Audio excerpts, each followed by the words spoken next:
لا إله إلا الله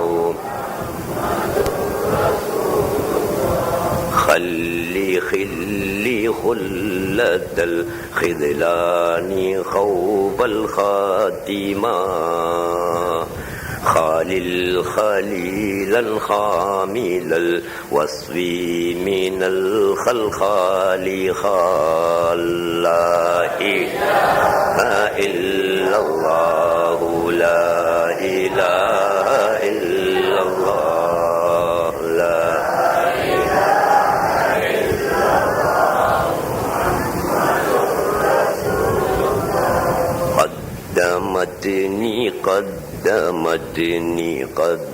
قدمتني مشربي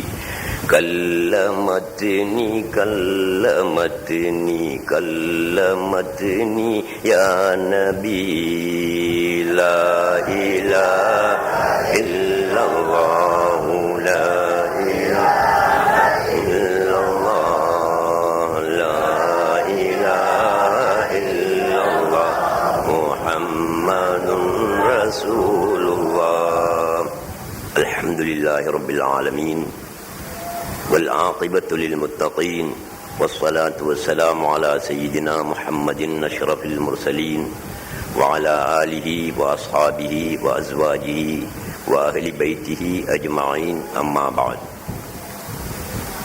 அன்புக்குரிய சகோதரர்களே, அல்லாஹ்வின் நல்லடியார்களே, ஞான வழித்தோழர்களே, அல்லாஹ் சுப்ஹானஹு வ தஆலாவுடைய கலாமை பற்றி, அவனுடைய பேச்சை பற்றி ஒரு சில கருத்துக்களை உங்களுக்கு தரலாம் என நான் விரும்புகிறேன். அல்லாஹ் சுப்ஹானஹு வ தஆலாவுடைய கலாம், கலாம் என்றால் பேச்சு. நான் இப்போது பேசிக் கொண்டிருக்கிறேன், நீங்கள் கேட்டுக்கொண்டிருக்கிறீர்கள். நாங்கள் அத்தனை பேரும் பேசுகிறோம். எங்களுடைய பேச்சுக்கும் கலாம் என்றுதான் சொல்லப்படும், பேச்சு என்றுதான் சொல்லப்படும். ஆனால் சின்னொரு வித்தியாசம், மனிதனுடைய பேச்சுக்கு கலாமுல் இன்சான், மனிதனுடைய பேச்சு என்று சொல்லப்படும். அல்லாஹு தஆலாவின் பேச்சுக்கு கலாமுல்லா, அல்லாஹ்வுடைய பேச்சு என்று சொல்லப்படும். அல்லாஹ் சுப்ஹானஹு வ தஆலாவுடைய பேச்சு உங்களுக்கு தெரியும். திருக்குர்ஆனில் இருப்பது அல்லாஹ்வுடைய பேச்சு தான், அல்லாஹ்வுடைய கலாம் தான். அல்லாஹ்வுடைய பேச்சு கதீமா ஹாதிசா என்பதை நீங்கள் தெரிந்து வைத்திருக்க வேண்டும். இது ஈமானோடு சம்பந்தப்பட்ட விஷயம். இதை பள்ளிவாசல்கள்ல பேச மாட்டாங்க. தப்லீக் ஜமாத்துக்காரர்கள் அவர்களுக்கிடையிலே இதை பற்றி பேசுவதில்லை. உலமாக்கள் மிம்பர்களிலே நின்று இதை பற்றி பேசுவதில்லை. அதனால் பொதுமக்களுக்கு, சாமானிய மக்களுக்கு இது புரிவதில்லை, தெரிவதில்லை. அல்லாஹ்வுடைய பேச்சு கதீம், மனிதனுடைய பேச்சு ஹாதிஸ். கதீம் ஹாதிஸ் என்றால் உங்களுக்கு விளங்குகிறதா? கதீம் என்றால் பூர்வீகமானது, ஹாதிஸ் என்றால் புதிதானது. கதீம் என்றால் பூர்வீகமானது, ஹாதிஸ் என்றால் புதிதானது. அதை சுருக்கமாக சொல்வதாயிருந்தால், கதீம் என்றால் படைக்கப்படாதது, ஹாதிஸ் என்றால் படைக்கப்பட்டது என்பது அதனுடைய அர்த்தம். இதுதான் என்னுடைய சுருக்கம். அல்லாஹு தஆலாவுடைய பேச்சு கதீம், பூர்வீகமானது, படைக்கப்படாதது. மனிதனுடைய பேச்சு ஹாதிஸ், படைக்கப்பட்டது, புதிதானது. இதுதான் என்னுடைய சுருக்கம். அல்லாஹ்வுடைய பேச்சு படைக்கப்படாதது, கதீம், பூர்வீகமானது. அல்லாஹு தஆலா கதீமானவனா ஹாதிஸானவனா? அல்லாஹு தஆலா பூர்வீகமானவனா புதிதானவனா இப்படிதான் பாடசாலைகள்ல சொல்லி தருவாங்க ஸ்கூல்ல. அல்லாஹு தஆலா கதீமானவனா ஹாதிதானவனா சொல்லு. எத்தனை படிக்கா? 11ஆம் ஆண்டா? 9ஆம் ஆண்டு. 9ஆம் ஆண்டுன்னா அதை நீ படிச்சிருக்க வேணும் ஸ்கூல்ல. அல்லாஹு தஆலா கதீமா ஹாதிசா. அல்லாஹ் பூர்வீகமானவனா புரிதானவனா? அல்லாஹ் படைக்கப்பட்டவனா படைக்கப்படாதவனா? படைக்கப்படாதவன். அதான் சரி. அப்படியானால் அது அரபுல நாங்க என்ன சொல்ல வேணும்? கதீம். அல்லாஹு தஆலா கதீம், பூர்வீகமானவன், படைக்கப்படாதவன். அவன் மட்டும்தான் படைக்கப்படாதவன். இன்னொன்றைக்கு படைக்கப்படாதது. அது எது? கலாமுல்லாஹ். அல்லாஹ் சுப்ஹானஹு வ தஆலாவுடைய பேச்சு இருக்கிறே, அதுவும் கதீம் தான், பூர்வீகமானதுதான், படைக்கப்படாததுதான். இன்சான் ஹாதிஸ், படைக்கப்பட்டவன் புரிதானவன். இன்சானுடைய கலாம், இன்சானுடைய பேச்சு ஹாதிஸ், புதிதானது, படைக்கப்பட்டது. ஆனால் அல்லாஹ் சுப்ஹானஹு வ தஆலாவுடைய கலாம் படைக்கப்படாதது. இப்படித்தான் நீங்கள் ஈமான் கொள்ள வேண்டும்.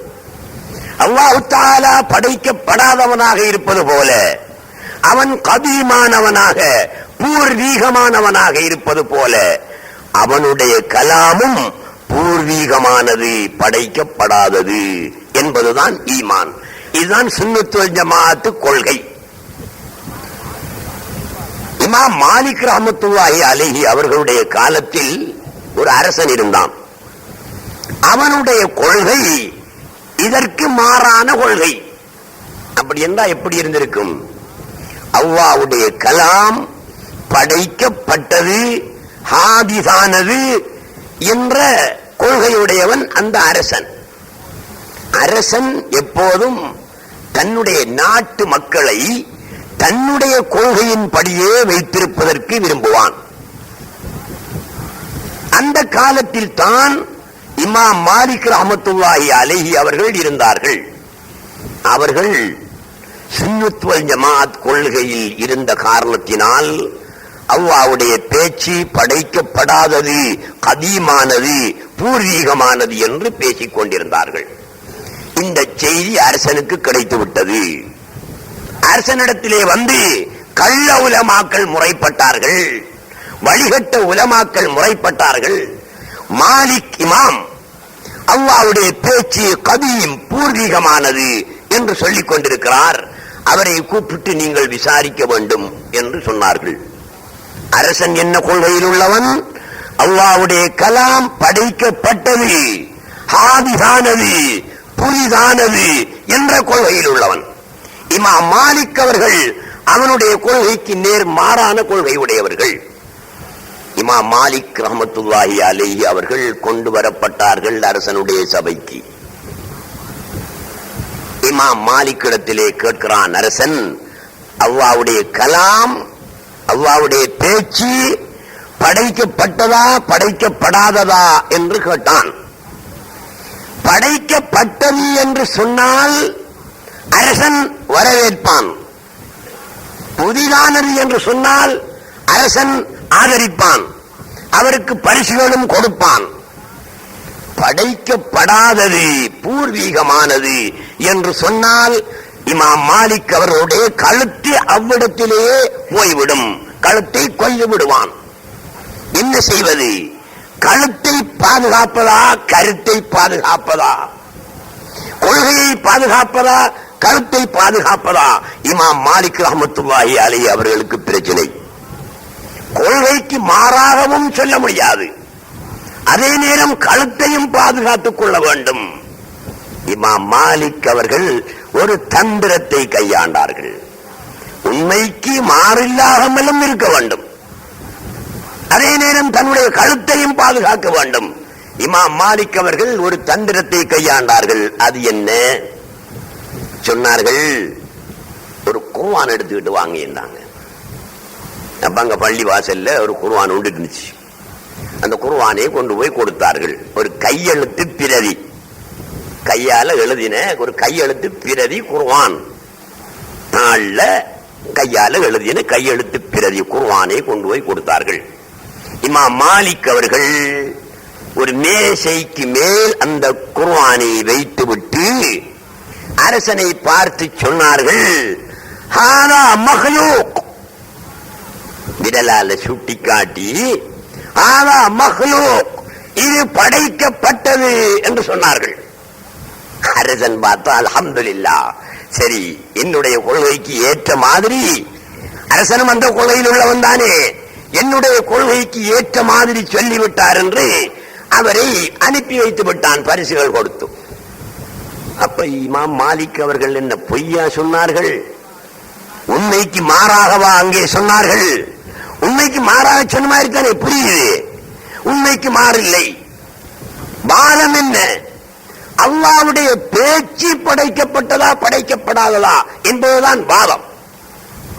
இவர்கள் அல்லாஹ்வுடைய பேச்சை சொல்லவில்லை, ஹாதா மக்லூக், இது படைக்கப்பட்டது என்றார்கள். மேசைக்கு மேல இருந்த குர்ஆன் படைக்கப்பட்டதா இல்லையா? படைக்கப்பட்டது. என்ன படைக்கப்பட்டது? பேப்பர் தானே.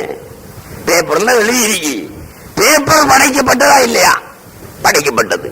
அல்லாஹ்வுடைய பேச்சுத்தான் படைக்கப்படாதது. பேப்பர் தாள் படைக்கப்பட்டது. அவர்கள் அந்த தாளைத்தான் சுட்டிக்காட்டி இது படைக்கப்பட்டது என்று சொன்னார்கள். தப்பிக்கொண்டார்கள். உண்மையையும் சொல்லிவிட்டார்கள். அல்லாஹ்வுடைய பேச்சு படைக்கப்பட்டதல்ல, அது கதீம், பூர்வீகமானது. பூர்வீகமான பேச்சுக்கு சட்டம் இல்லை.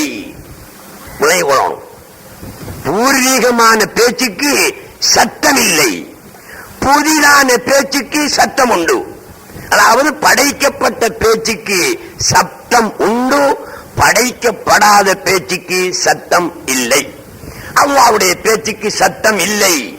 மனிதனுடைய பேச்சுக்கு சட்டம் உண்டு.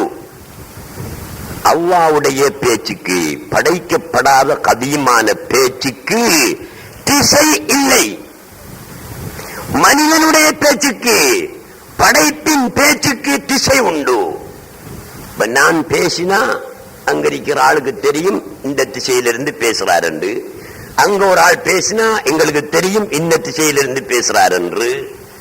சுவருக்கு பக்கத்திலே இருந்து ஒரு சப்தம் வந்தால் இந்த திசையிலே இருந்து சப்தம் வருகிறது என்று எங்களுக்கு தெரியும்.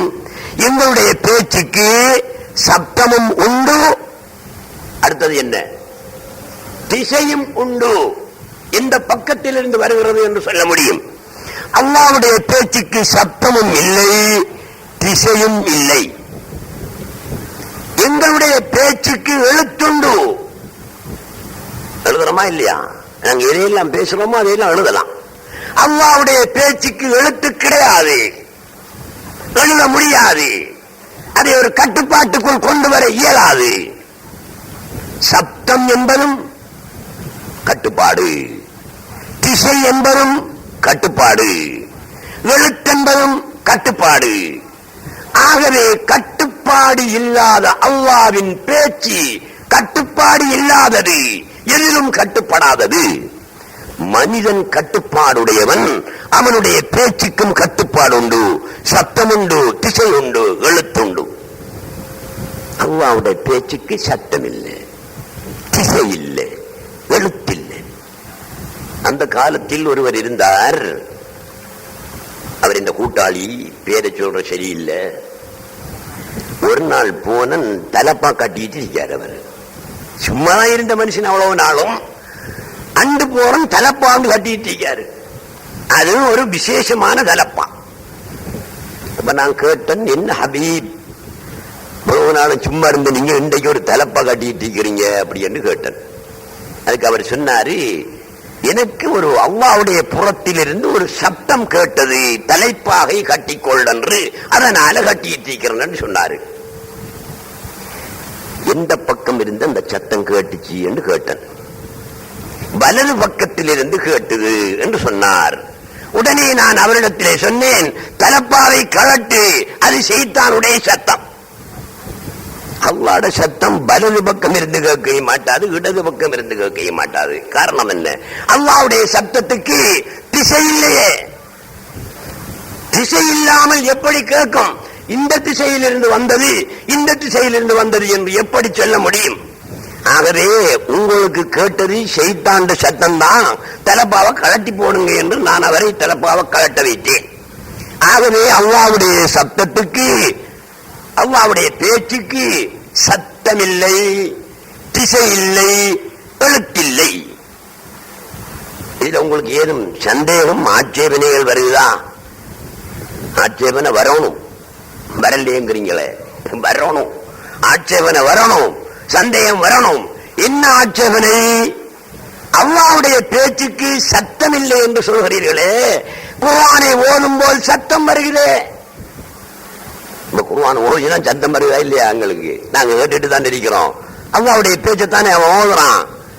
அல்லாஹ்வுடைய பேச்சுக்கு சத்தம் இல்லை என்றால் குர்ஆனை ஓதும் போது சத்தம் வருகிறது. அல்லாஹ்வுடைய பேச்சுக்கு திசை இல்லை என்றால் குர்ஆனை ஓதும் போது ஒருவர் ஒரு திசையில் இருந்து ஓதினால் அந்த திசையிலிருந்து என்று எங்களால் கணிக்க முடிகிறது. அப்ப திசை உண்டா இல்லையா? திசை உண்டு. அல்லாஹ்வுடைய பேச்சுக்கு எழுத்தில்லை என்று சொல்கிறீர்களே, குர்ஆனிலே எழுதப்பட்டிருக்கிறது, அதற்கு எழுத்துண்டு என்று நீங்கள் கேட்கலாம். இப்படியான ஒரு ஆட்சேபனை உங்களுக்கு வர வேண்டும். இதற்கு என்ன விடை என்றால், அல்லாஹ் சுப்ஹானஹு வ தஆலா கட்டுப்பாடு இல்லாதவன், அவனுடைய பேச்சுக்கு கட்டுப்பாடு இல்லை, அவனுடைய பேச்சுக்கு சத்தம் இல்லை, அவனுடைய பேச்சுக்கு எழுத்தில்லை, திசை இல்லை. ஆனால் கட்டுப்பாடில்லாத, சத்தம் இல்லாத, எழுத்தில்லாத, திசை இல்லாத பேச்சு ஹாதிசான படைக்கப்பட்ட ஒன்றால் ஏற்படும் போது அதற்கு சத்தம் வரும், அதற்கு எழுத்து வரும், அதற்கு திசை வரும். விளங்குதா உங்களுக்கு? அல்லாஹ்வுடைய பேச்சு சத்தம் இல்லாதது, திசை இல்லாதது, எழுத்து இல்லாதது. ஆனால் கட்டுப்பாடு உள்ள ஒரு மனிதனால், நாங்க மனிதன், எங்களுக்கு கட்டுப்பாடு இருக்கிறது, கட்டுப்பாடு உள்ளவனால் உருவாகும் போது கட்டுப்பாடு இல்லாத பேச்சு கட்டுப்பாடுடையதாகத்தான் வெளியாகும். ஆகவே மனிதன் ஓதும் போது அதுக்கு சத்தம் வரும், அதுக்கு திசை வரும், அவன் எழுதும் போது அதுக்கு எழுத்து வரும். ஆனால் ஹகீகத்திலே அல்லாஹ்வுடைய பேச்சுக்கு சத்தம் இல்லை, திசை இல்லை, எழுத்தில்லை, எதுவுமே கிடையாது. அது பூர்வீகமானது. இதே மாதிரி, இதே போல கட்டுப்பாடில்லாத, எழுத்தில்லாத, திசையில்லாத, சத்தமில்லாத அவனுடைய பேச்சு படைக்கப்பட்ட அவனுடைய படைப்பின் மூலம் வெளியாகும் போது இவையெல்லாம் ஏற்படுவது போல் கட்டுப்பாடில்லாத அல்லாஹ் சுப்ஹானஹு வ தஆலாவை நாங்கள் காண்பதாக இருந்தாலும் ஒரு கட்டுப்பாட்டில் தான் காணலாம். அல்லாஹ் தஆலா கட்டுப்பாடில்லாதவன். அவனை காண்பதாக இருந்தால் எங்கே காணலாம்? ஏதோ ஒரு சிருஷ்டியின் மூலம் தான் அவனை காணலாம். சிருஷ்டி இல்லாமல் அவனை காண்பது அசாத்தியம், அசாத்தியம், காணவே முடியாது.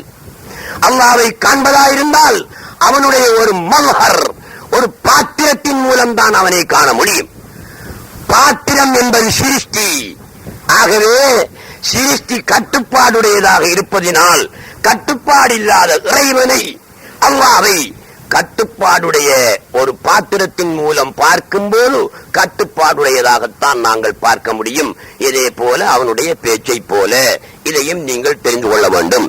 இதை எதற்காக நான் சொல்ல வருகிறேன் என்றால், அல்லாஹ்வுடைய பேச்சு, அவனுடைய கலாம் எங்கட பேச்சு மாதிரி எங்கட கலாம் மாதிரியா இருக்கும்? இல்ல. நாங்க ஒரு 100 வசனம் பேசினோம்டா அதுல எப்படி என்றாலும் ஒரு 25-30 சொற்கள் தேவையில்லாத சொல்லலாம் வரும், அர்த்தமில்லாத சொல்லலாம் வரும். அல்லாஹ்வுடைய பேச்சு 6666 வசனங்களும் 6666 வசனங்கள் தான்.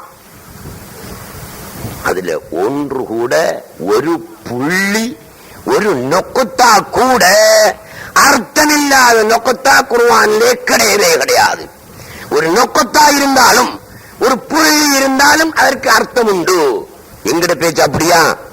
100 வசனம் பேசினா ஒரு 25 வசனத்தை கழிச்சு விட்டுருவோம், அர்த்தம் இல்லாத வசனம் இருக்கும். அல்லாஹ்வுடைய பேச்சை அப்படி நாங்கள் நினைக்க முடியுமா? இல்லை. முழுக்க முழுக்க அர்த்தமுள்ள வசனம் அல்லாஹ் தஆலாவுடைய பேச்சு. ஒவ்வொரு நொக்கத்தாவுக்கும் அர்த்தம் உண்டு. இதை ஏன் சொல்கிறேன் என்றால், திருக்குர்ஆனிலே யாசீன் வல் குர்ஆனில் ஹகீம் என்று வருகிறா இல்லையா? யாசீனுக்கு என்ன தம்பி அர்த்தம் என்று இந்த உலமாக்கள்கிட்ட எல்லாம் போய் கேளுங்க பாப்போம். வாயினுடைய உலமாக்கள், வெளிரங்க உலமாக்களிடத்திலே, வெளி நீச்சல் அடிக்கக்கூடிய உலமாக்களிடத்திலே யாசீனுக்கு என்ன பொருள் என்று கேளுங்கள். காப் ஹா யா ஐன் ஸாத் என்று வருகிறது ஆயத்து. காப் ஹா யா ஐன் ஸாத் என்று ஒரு ஆயத்து வருகிறது. இந்த ஆயத்துக்கு என்ன பொருள் என்று வெளி நீச்சல் அடிக்கக்கூடிய உலமாக்களிடத்திலே கேளுங்கள். ஹா மீம் ஐன் சீன் காப் என்று ஒரு ஆயத்து வருகிறது. இதற்கு என்ன பொருள் என்று அந்த உலமாக்களிடத்திலே கேளுங்கள். காப் என்று வருகிறது. இதற்கு என்ன பொருள் என்று கேளுங்கள் அவர்களிடத்திலே. அலிஃப் லாம் மீம் என்று வருகிறது ஒரு ஆயத்து. இதுக்கு என்ன பொருள் என்று கேட்டு பாருங்கள். அலிஃப் லாம் மீம் ரா என்று ஒரு ஆயத்து வருகிறது. இதற்கு என்ன பொருள் என்று கேளுங்கள். இதெல்லாம் நீங்க கேட்டா அவங்க என்ன பொருள் சொல்லுவாங்கன்னு தெரியுமா? அல்லாஹு அஅலமு பிமுராதிஹி பிதாலிக. அந்த ஆயத்தினுடைய கருத்து அல்லாஹ்வுக்குத்தான் தெரியும், வேற எந்த ராஷாக்கும் தெரியாது என்று சொல்லுவாங்க. எந்த ராஷாக்கும் தெரியக்கூடாது, தெரிய முடியாத ஒன்றை அல்லாஹ் தஆலா என்னத்துக்கு குர்ஆன்ல கொண்டணும்? குர்ஆன் யாருக்கு வந்தது? உலக மக்கள் அத்தனை பேருக்கும் வந்தது. முஸ்லிம்களுக்கு மட்டுமல்ல, உலக மக்கள் அனைவருக்கும் இறக்கப்பட்டதுதான் அல் குர்ஆன். ஒவ்வொரு நுக்தாவையும் விளங்க வேண்டும் என்பதற்காக அருளப்பட்டதுதான் அல் குர்ஆன். இது முழு பூசணிக்காய பட்டப்பகலையில சோத்துக்குள்ள அமுக்குற மாதிரி இந்த ஆயத்துக்கு அல்லாஹ்வுக்குத்தான் தெரியும், இந்த வசனத்துக்கு அல்லாஹ்வுக்குத்தான் தெரியும், இந்த வசனத்துக்கு அல்லாஹ்வுக்குத்தான் தெரியும். அல்லாஹ் தஆலா என்னத்துக்கு அப்பா குர்ஆன்ல இந்த வசனங்களை கொண்டது? கொண்டர தேவையில்லையே. தனக்கு தெரிஞ்சது தன்னோட மட்டும் வச்சிருக்கலாம் அல்லவா? கொண்டர தேவையில்லை. குர்ஆனிலே அல்லாஹ் சுப்ஹானஹு தஆலா சொல்கிறான் நபியை பார்த்து, லிதுபையினஹு லின்னாஸ். இந்த குர்ஆனை நான் இறக்கி இருக்கிறேன் உங்களுக்கு, அதை மக்களுக்கு நீங்கள் விளக்கி வைப்பதற்காக, தெளிவாக பட்டவர்த்தனமாக சொல்வதற்காக நாங்கள் இறக்கி வைத்திருக்கிறோம் என்று அல்லாஹ் தஆலா குர்ஆனிலே சொல்லுகிறான். அப்ப நாங்க என்ன செய்யணும்? ஒவ்வொன்றுக்கும் அர்த்தம் உண்டு, ஒவ்வொன்றுக்கும் விளக்கம் உண்டு. எனக்கு தெரியாதனால நான் என்ன செய்யறேன்? அதுக்கு அல்லாஹ்வுக்கு தாண்டா தெரியும் அர்த்தம் உண்டு. நான் கலண்டுக்கிறையா? நான் என்ன சொல்லணும்? அர்த்தம் இருக்கும் அப்பா, எனக்கு தெரியாது. எனக்கு தெரியாண்டா இந்த மானம் வைத்திருமே. நான் மதுசாவில் 8 வருஷம் 10 வருஷம் ஓதி பட்டம் பெற்று அல்ஹாஜ் என்றும் மௌலவி என்றும் பட்டம் பெற்றவனாக இருக்கின்றேனே, எனக்கு தெரியாது என்று சொன்னால் கேட்கிறவன் என்ன சொல்லுவாங்க? அந்த ஆயத்துக்கு அர்த்தம் அந்த தெரியாங்க அப்பா என்று சொல்லிட்டு போனா எந்த மானம் போயிருமேங்கிறதுக்காக என்ன சொல்கிறார்கள்? இதனுடைய அர்த்தம் அல்லாஹ்வுக்குத்தான் தெரியும் என்று சொல்லி தப்பிக்கொள்கிறார்கள். அப்படி சொன்னா நீங்க கேட்கணும், அல்லாஹ்வுக்குத்தான் தெரியுமாண்டா என்னத்துக்கு இந்த கடிதத்தில் எழுதின? குர்ஆன்ங்கிறது ஒரு கடிதம். அந்த கடிதம் அல்லாஹ்வால் எழுதப்பட்டு அவனுடைய அடியார்களுக்கு அனுப்பப்பட்ட கடிதம். கடிதத்து வருகிறது, கூட்டாளிகிட்ட இருந்து கடிதம் வருகிறது. கடிதத்தை பிரிச்சு பார்த்தோம், ஒரு சில வசனங்கள் விளங்குதில்லை, மற்றெல்லாம் விளங்குது. வாய்ச்சி போட்டு பதில் எழுதுறோம். நீ அனுப்பின கடிதத்தில் ஒரு சில வசனங்கள் விளங்கவில்லையே, ஏன் எழுதினாய்? அந்த வசனங்களின் பொருள் எனக்கு மாத்திரம்தான் தெரியும். அப்ப என்ன மண்ணம் கட்டிக்கிறா? எனக்கு எழுதின அந்த வசனத்தின் பொருள் உனக்கு மட்டும்தான் தெரியும் என்றால் அதை ஏன் எனக்கு எழுதினது என்று நீங்க ஒரு கேள்வி கேட்பீங்களா? கேட்க மாட்டீங்களா? நிச்சயமாக கேட்பீர்கள். ஆகையினால் அல்லாஹ்வுடைய திருக்குர்ஆனில் இருக்கக்கூடிய சகல வசனங்களுக்கும் சகல நுக்தாக்களுக்கும் அர்த்தம் உண்டு. இப்ப நான் சொல்லி காட்டினேன் சில ஆயத்துகள். யாசீன் வல் குர்ஆனில் மஜீத், அதுக்கு பொருள் சொல்லுவாங்க, யாசீனுக்கு பொருள் சொல்ல மாட்டாங்க. காஃப் ஹா யா ஐன் ஸாத் பொருள் சொல்ல மாட்டாங்க. ஹா மீம் ஐன் சீன் காஃப் பொருள் சொல்ல மாட்டாங்க. அலிஃப் லாம் மீம் ரா பொருள் சொல்ல மாட்டாங்க. அப்ப இதுக்கெல்லாம் யாரு பொருள் சொல்லுவாங்க என்று தெரியுமா? பொருள் இருக்கி, பொருள் இல்லாம அல்லாஹ் சுப்ஹானஹு வ தஆலா இறக்கவில்லை, அர்த்தம் இல்லாமல் போய்விடும் திருக்குர்ஆன். என்ன பொருள்? அது யாருக்கு தெரியும் தெரியுமா? இப்ப நாம எல்லாம் தண்ணிக்கு மேல நீச்சல் அடிக்கிறார்கள், மேல் நீச்சல் அடிக்கிறார்கள். தண்ணிக்கு மேல நீச்சல் அடிச்சுட்டு போறவனுக்கு கடலின் அடியில் இருக்கக்கூடிய பொருட்கள் தெரியுமா? தெரியாது. யாருக்கு தெரியும்? குழியோடுவானே, தண்ணிக்குள்ளே குழியோடி செல்வானே, உள் நீச்சல் அடிப்பானே, அவனுக்குத்தான் கடலின் அடியில என்னென்ன சாமான் இருக்குங்கிறது. குழி ஓடுறவனுக்கு, உள் நீச்சல் அடிக்கிறவனுக்கு, தண்ணிக்கு உள்ளால போறவனுக்கு தான் தெரியும். தண்ணிக்கு மேல தலையை கிளப்பிட்டு நீச்சல் அடிச்சுட்டு போறாரு, இவருக்கு கடலுக்குள்ள விஷயம் என்ன என்று தெரியுமா? தெரியாது. அதுபோலதான் வெளி நீச்சல் அடிப்பவர்கள் போன்றவர்கள் தான் வெளிரங்க உலமாக்கள், வாஹிருடைய உலமாக்கள். அவர்களுக்கு தெரியாது. யாருக்கு தெரியும்? உள் நீச்சல் அடிப்பவர்களான ஆரிஃபீன்கள், அவுலியாக்கள், ஞானிகள் அதற்கு விளக்கம் சொல்வார்கள். இதை ஏன் சொல்லிட்டு வாரேன்? இதைத்தான் சொல்றதுக்கு தான் சொல்லிட்டு வாரேன். எங்க? பிஸ்மில்லாஹிர் ரஹ்மானிர் ரஹீம். குல் ஹுவல்லாஹு அஹத். எல்லாருக்குமே தெரிஞ்ச விஷயம் தான், வியாபாரம் தான், எல்லாருக்குமே தெரியும். குல் ஹுவல்லாஹு அஹத். குல் முஹம்மதே நீங்கள் சொல்லுங்கள். ஹுவ அதுவாகிறது, அல்லாஹு அல்லாஹ்வாகிறவன், அஹதுன் ஒருவனாயிருக்கும் என்று சொல்லுங்கள். இதுதான் இந்த வெளி நீச்சல் அடிக்கிற உலமாக்கள் சொல்ற கருத்து. இதுக்கு விளங்கிக்கொள்ளணும். கொல் முஹம்மதே நீங்கள் சொல்லுங்கள். ஹுவ அதுவாகிறது, அல்லாஹு அல்லாஹ்வாகிறவன், அஹதுன் ஒருவனாயிருக்கும் என்று சொல்லுங்கள். இதுல கொஞ்சம் யோசனை பண்ணி பாருங்க. கொல் ஹுவ, ஹேயும் வாவும் வருகுதே, அத ஹுவ என்று சொல்லும். குல் ஹுவ அல்லாஹு அஹத். இந்த ஹுவவுக்கு என்ன சொல்றார்கள் வெளி நீச்சல் அடிக்கக்கூடிய உலமாக்கள்? வமீரு ஷஅன், வமீரு ஷஅன் என்று எழுதியிருக்காங்க. தஃசீர்கள் எடுத்து பாத்தீங்கன்னா, அரபு படிச்சிருந்தா உங்களுக்கு தெரியும். நீ படிச்சுக்கிட்டு தானே எடுத்து பாருங்க, இல்லாட்டி படிச்சாக்களை கூப்பிட்டு கேட்டு பாருங்க. இது என்னடா? இந்த ஹுவவுக்கு புணர்ச்சி என்ன என்று கேளுங்க. அரபு மொழியில புணர்ச்சி என்று ஒன்று உண்டு.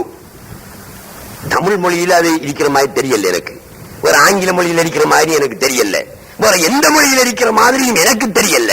அரபு மொழியில் மாத்திரமே புணர்ச்சி என்ற ஒரு திட்டம் இருக்கிறது. அதை தர்கீப் என்றும் யாராப் என்றும் அரபு மொழி இலக்கணத்திலே சொல்லப்படும். அந்த மொழி இலக்கண விதிப்படி இவர்கள் குல் ஹுவல்லாஹு அஹத் என்ற அந்த ஹுவவை வமீர் ஷஅன் என்று சொல்றார்கள். வமீர் ஷஅன் என்ற என்ன தெரியுமா? அதாவது நானும் நீ பேசுற பேச்சு தான். அதாவது என்ன? அதாவது விஷயத்தை சொல்லனப்பா. அதாவது பேசிட்டு போறவனுக்கு சில டைம்ல என்ன திக்கும். திக்கின உடனே அதாவது அவர் திக்கிட்ட, அதுக்காக அடுத்த விஷயத்தை எடுக்கிறதுக்கு இடையில அதாவது போட்டு அடுத்த விஷயம் என்னன்றதை மனதில் எடுத்துக்கிட்டு அதாவது என்று சொல்றது. இப்படி என்ன அல்லாஹ் சுப்ஹானஹு வ தஆலாவுக்கு என்ன திக்கி அடுத்த விஷயத்தை எடுக்கிறதுக்காக வேண்டி அதாவது என்று சொல்றானா? வமீரு ஷஅன் என்றால் அதாவது என்று சொல்வதுதான் பச்சைப்பழ. குர்ஆன்ல வமீரு ஷஅன் கிடையாது, அதாவது கிடையாது. எல்லாத்துக்கும் அர்த்தம் உண்டு. அப்ப நாங்க என்ன விஷயத்தை விளங்கணும்? இந்த கொல்லுக்கு பின்னால வந்திருக்கக்கூடிய ஹுவ இருக்கிறே, அது அதாவது என்ற கருத்துக்குரியது அல்ல, போடி தேங்காய் அல்ல. இப்ப 100 தேங்காய் தாங்க என்று கேட்டா 100 தேங்காய் எண்ணி போட்டு உண்ட போட்டுடுவான். என்னது? போடு தேங்காய், 100ல கட்டுப்பட்டது இல்லை. அதே மாதிரி போடு வசனம், போடு சொல் என்பது போல அல்லாஹ் தஆலா சும்மா ஹுவ என்று போட்டிருக்கானா? இல்லை. ஆகவே ஹுவவுக்கு அர்த்தம் உண்டு. அது என்ன அர்த்தம்? உங்களுக்கு விளங்கும் என்னேரியா? என்ன கடமை சொல்றேன் விளங்குங்க. விளங்காட்டி கொஞ்சம் போய் ஊட்டேன்னு யோசிச்சு பார்த்து விளங்கிக்குங்க. அதுக்காக வேண்டித்தான் சொல்றேன். சொல்வது கடமை. சொல்லாமல் மறைத்தால் மன் அலிம இல்மன் ஃபகதமஹு அல்ஜமஹு அல்லாஹு பில்ஜாமின் மின்னார். நரகத்தில் நான் வருவன், இங்கே எல்லாம் பார்த்துக்கிட்டு என்னடா ரவுஹ் மௌலி போறாரு, வாயில நெருப்பால் ஒரு கடிவாளம் ஒன்று போட்டு கிடக்கு என்று யோசிப்பீங்க. கடிவாளம் இடுவேன் என்று சொல்றார்கள் நாயகம் ஸல்லல்லாஹு அலைஹி வஸல்லம். அல்லாஹ் தஆலா கடிவாளம் இடுவான். என்னத்தால? இரும்பால கடிவாளங்களை போட்டாலும் பூட்டுகளை போட்டாலும் பரவாயில்ல, ஒரு மாதிரி தாங்கிட்டு இருக்கலாம். நெருப்பினாலான கடிவாளம் இடப்படும். ஆருக்கு? மன் அலிம இல்மன், ஒரு அறிவை ஒருவன் தெரிந்து அதை மக்களுக்கு சொல்லாமல் மறைத்தானே ஆனால், தன்னுள்ளே வைத்துக் கொண்டானே ஆனால், அல்ஜமஹுல்லாஹு பில்ஜாமி மின்னார், நெருப்பினால் அவனுக்கு கடிவாளம் விடுவான் அல்லாஹ் என்று நபியுல்லாஹி ஸல்லல்லாஹு அலைஹி வஸல்லம் சொன்னார்கள். அப்ப எங்களுக்கு தெரிஞ்சது சொல்லத்தான் போகணும். நீங்க விளங்கினே விளங்கலையோ, நாங்க அல்லாஹ் கிட்ட தப்பிக்கலாம் சொன்னியாடா கேட்டா நான் சொல்லிட்டேன். ஒரு நாள் ஜும்மாவுக்கு பிறகு பேசினேன், தப்பிக்கிட்டான். கடிவாளம் விடப்படாது. சொல்லலேண்டா, ஏண்டா சொல்லல என்று கேட்பான். அந்த ஆக்களுக்கு விளங்காது நான் சொல்லல. விளங்க வைக்கிற எந்த கடமை, உண்ட கடமை சொல்றது, ஏன் சொல்லல நீ? அவனுக்கு விளக்கத்தை கொடுப்பது, விளங்க வைப்பது என்ன பொறுத்தது? உன்ற கடமை விளங்க வைப்பதல்ல, சொல்றது உண்ட கடமை. சொல்லலேன்னு பிடிப்பானே, அதுக்காக வேண்டித்தான் நான் சொல்றேன். குல் முஹம்மதே, நீங்கள் சொல்லுங்கள், ஹுவ, அந்த முஹம்மதாகிறவர்கள் அல்லாஹு, அல்லாவா இருக்கும். அந்த முஹம்மதாகிறவர்கள் அல்லாஹு, அல்லாவா இருக்கும். எங்க இருந்து இப்படி எல்லாம் எடுத்து சொல்றீங்க? என்ன கற்பனைகளா என்ன என்று நீங்க கேட்கலாம். இது நாம காத்தாங்குடியில ஜாஞ்சாங்குடிச்சு ஆறாங்குடிச்சில ஒரு மூலையில பிறந்தாக்கள் இப்படி கற்பனை உண்டு. நமக்கு வருமா? ஊருமா? நமக்கு வராது. அப்துல் கரீம் இன்சான் காமில் என்ற நூலை எழுதிய அப்துல் கரீமுல் ஜீலி ரஹ்மத்துல்லாஹி அலைஹி அவர்கள் இந்த ஆயத்துக்கு இப்படித்தான் விளக்கம் கொடுக்கிறார்கள். அவங்க மட்டுமல்ல, அஷ்ஷேகுல் அக்பர் முஹைத்தீன் இப்னு அரபி அவர்கள் இப்படித்தான் விளக்கம் கொடுக்கிறார்கள். அதே போன்று இவர்களை போன்ற மாபெரும் ஞானிகள் எல்லாம் இவ்வாறு தான் விளக்கம் சொல்கிறார்கள். என்ன சொல்கிறார்கள்? குல், அதுக்கு முதல்ல நீங்க இன்னொன்றை வழங்கிக் கொள்ளணும். இந்த ஆயத்து எப்ப இறங்கின? குல் அல்லாஹு அல்லாஹு ஸமது லம் யலிது வலம் யூலது வலம் யகுல் லஹு குஃபுவன் அஹத்ங்கிற இந்த வசனம் எந்த சந்தர்ப்பத்தில் எப்போது இறங்கினது என்பதை நீங்க தெரிஞ்சுக்கிட்டீங்கன்னா புரிஞ்சுக்குவீங்க. எப்போ இறங்கினது தெரியுமா? ரசூலுல்லாஹி ஸல்லல்லாஹு அலைஹி வஸல்லம் அவர்கள் மக்கத்து மக்கள் மத்தியிலே தௌஹீத் பிரச்சாரம் செய்து கொண்டிருக்கிறார்கள். அல்லாஹ்வை பற்றி சொல்லிக் கொண்டிருக்கின்றார்கள். குறைஷி காவிரின்கள் காபத்துல்லாவுக்கு உள்ளே எத்தனை விக்கிரகத்தை வச்சிருந்தான்? 365. 365. ஒரு வருஷத்தில் எத்தனை நாள்? 365 நாளாம் 360 நாளாம் 65 நாள் தானே. 365 நாள் தான் 365 விக்கிரகம். ஏன்? ஒரு நாளைக்கு ஒரு விக்கிரகத்தை போய் வழிபடுவான். அப்ப 365 நாளைக்கு 365 விக்கிரகம் அவன் வச்சிருந்தான். நம்முடைய இந்த அறிக்கை மக்காவுக்குள்ள இருக்கிற காபத்துல்லாவுக்குள்ளதான் இருந்துச்சு 365. அப்ப அந்த காபத்துல்லாவுக்குள்ள 365 விக்கிரகமும் எப்படி அப்பா இருந்துச்சுண்டா, நாம நினைச்சுக்கப்பட அந்த களுத்துறையில இந்த புத்தர் சிலை ஒன்று வச்சிருக்கோம், அவர் தென்னை மரத்துல உசரத்துல, அந்த மாதிரி 365 இருந்து என்னச்சிக்க தேவையில்லை. சும்மா எலி குஞ்சு போல சின்ன சின்ன விக்கிரகங்கள் தான் வச்சிருந்தான். அப்ப காபத்துல்லாவுக்குள்ள வைக்கலாம் தானே? 365 இல்ல 3065 வைக்கலாம், வச்சிருந்தான். அதுல தங்கத்தால செஞ்சு வச்சிருந்தானுகள், வெள்ளியால செஞ்சு வச்சிருந்தான், களிமண்ணால செஞ்சு வச்சிருந்தான், மரத்தால செஞ்சு வச்சிருந்தான், மரகதத்தால செஞ்சு வச்சிருந்தான். இப்படி பல உலோகங்களால் பல சிலைகளை உள்ளுக்கு செய்து வச்சிருந்தாங்க. அப்ப அதைத்தான் அவங்க அல்லாத்து, அல் உஸ்ஸா, ஹுபல் என்று ஒவ்வொரு பேரை வச்சு வணங்கிட்டு இருந்தாங்க. ரசூலுல்லாஹ் வந்து சொல்றார்கள், அல்லாஹ்வை வணங்குங்கள், அல்லாஹ்வை வணங்குங்கள், அல்லாஹ்வை தௌஹீத் செய்யுங்கள் என்று பேசுறாங்க. இவன்கள் எல்லாம் சேர்ந்துகிட்டு யோசனை பண்ணினா, இது முஹம்மது அல்லாஹ்வான்னு சொல்றாரு ஒரு ஆளு, அவன் தான் இறைவன் என்று, அவன் எதால செய்யப்பட்ட ஆள் என்று தெரியும். நாம காபத்துல்லாவுக்குள்ள வச்சிருக்கிறது வெள்ளியால செஞ்சிருக்கோம், பித்தளையால செஞ்சிருக்கோம், இரும்பால செஞ்சிருக்கோம், மரத்தால செஞ்சிருக்கோம், மண்ணால செஞ்சிருக்கோம். இந்த முஹம்மது சொல்றாரே அல்லாஹ், அவன் எதனால செய்யப்பட்டவன்?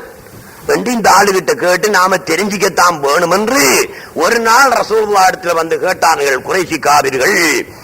சிஃப் லனா ரப்பக மின் ஐயி ஷைஇன் ஹுவ அஹ்வ மினல் ஹதீத் அவ் மினல் ஸஹப் அவ் மினல் ஃபில்லா அவ் மின் ஸபர்ஜத்.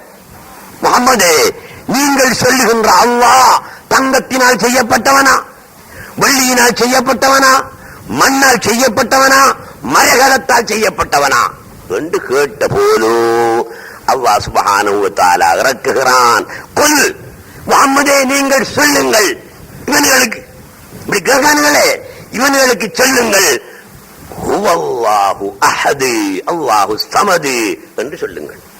ரசூலுல்லாஹ் சொன்ன உடனே பேய்த்தானுங்கள். நீங்க கொஞ்சம் யோசனை பண்ணி பாருங்க, கொஞ்சம் தொப்பிய கெப்பிய கலத்தி போட்டு அவனுக்கு என்ன கேட்டான்? நீ சொல்ற அல்லாஹ் வெள்ளியால செய்யப்பட்டவனா, தங்கத்தால செய்யப்பட்டவனா, மண்ணால செய்யப்பட்டவனா, எதனால் செய்யப்பட்டவன் என்று தானே கேட்டான். கேட்டவனுக்கு என்ன பதில் சொல்லணும்? தங்கத்தால செய்யப்பட்டவன், வெள்ளியால செய்யப்பட்டவன், பித்தாளையால செய்யப்பட்டவன் என்று சொல்லணும் இல்லையா?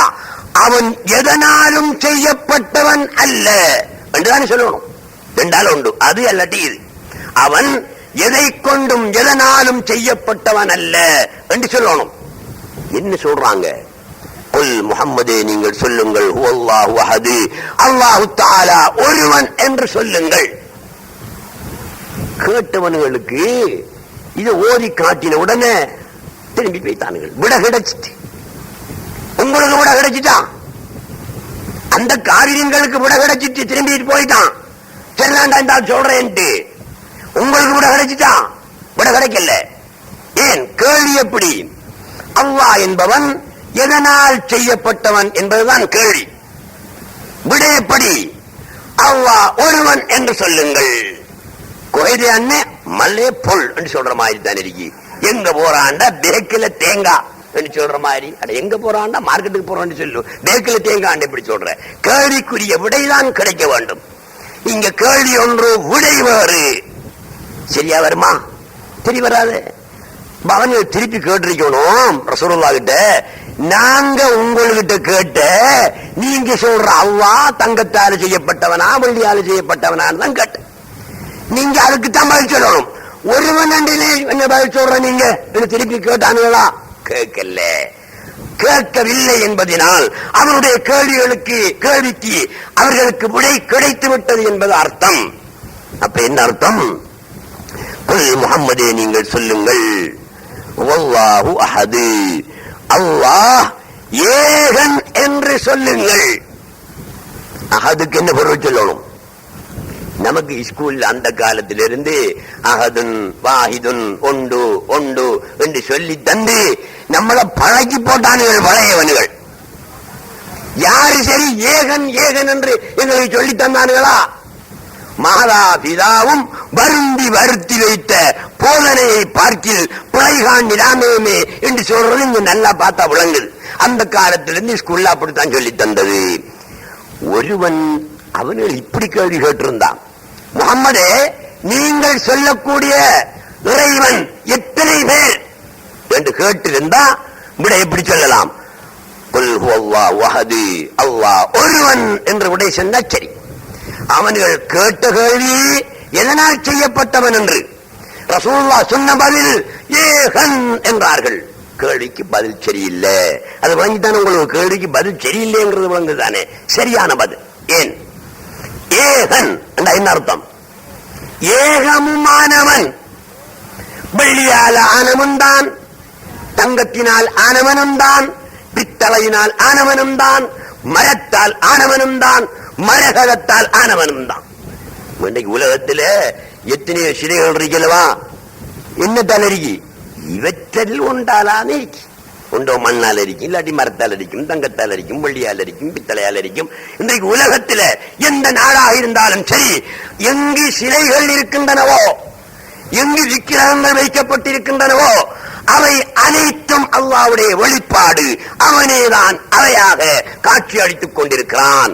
ஆகையினால் ஏகன், வெள்ளியால் ஆனவனும் அவனே, தங்கத்தால் ஆனவனும் அவனே, மரத்தால் ஆனவனும் அவனே, மரகதத்தால் ஆனவனும் அவனே என்று விட சொன்ன உடனே பார்த்தானுகள். கேள்விக்கு சரியான விட.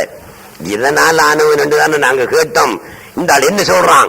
எல்லாத்தாலும் ஆனவன் என்றா காபத்துல்லாவுக்குள் இருக்கக்கூடிய அத்தனை சிலைகளும் எதனால் ஆகியிருக்கிறதோ அதையெல்லாம் அவன் தான் என்று விடை சொன்னார்கள் நபியுல்லாஹி ஸல்லல்லாஹு அலைஹி வஸல்லம். அப்ப இந்த ஹுவ இருக்குதே வமீர் ஷான் இல்ல, அலாவன் இல்ல. குல் முஹம்மதே நீங்கள் சொல்லுங்கள். இந்த ஒரு தமிழ் தப்சீர் எடுத்து பாருங்க. நீங்க அரபு தப்சீருக்கு போவானா? அரபு தெரியும் அவங்களுக்கு. தமிழ் தப்சீர் எடுத்து பாருங்க. குல்லுக்கு என்ன எழுதியிருக்காரு? நபியே கூறுவீராக, நபியே கூறுவீராக. நபியேங்கிறத நீ எங்க இருந்து எடுத்து சொல்லு பாப்போம். குல் தான் எழுதி.